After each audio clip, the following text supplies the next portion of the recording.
Secretaris, mijn vragen zijn als volgt. Gisteravond had u nog niks ontvangen van Aruba over de offerte. Aruba stuurde later nog een getekend document en zeggen dat ze daardoor wel degelijk op tijd waren. Mijn vraag, is die op tijdig aangekomen volgens Nederland? En is Aruba inderdaad op tijd? En zo niet, wat voor consequenties zijn er dan voor Aruba? Dat is de eerste vraag. Nou, ze waren op tijd, dus dat was heel fijn. Het was laat, maar het was op tijd. Tweede vraag. Aruba beweert dat ze pas vrijdag kregen te horen over de offerte van 6,9% rente. En pas gisteren de laatste documenten kregen om te tekenen. Waarom was dit? Is het klopt het? En waarom zo laat volgens Arubaanse tijd? Nou, we hebben heel lang met elkaar doorgesproken om tot een overeenkomst te komen of tot overeenstemming te komen die tot een lager rentepercentage zou kunnen leiden.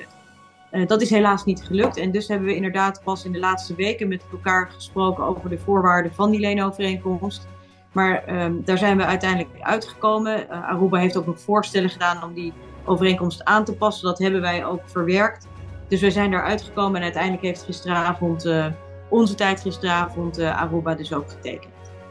Ja, de premier heeft het over begin januari om op een oplossing te komen, terwijl minister De Jonge het laatst had over 1 december.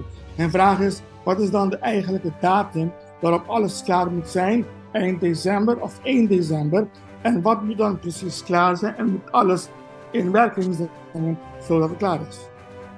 Nou ja, we hebben het gehad over, eigenlijk in het kader van Aruba hebben we het over 2 fases. Het verlagen van de rente naar het niveau van die 5,1% en uiteindelijk de verlaging naar het laagste percentage.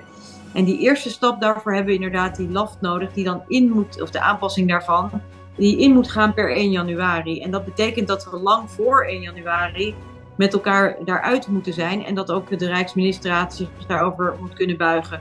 Dus ik weet niet precies wat de data zijn, maar ruim voor die tijd moeten we dat dus allemaal behandeld hebben en uitgewerkt. Ja.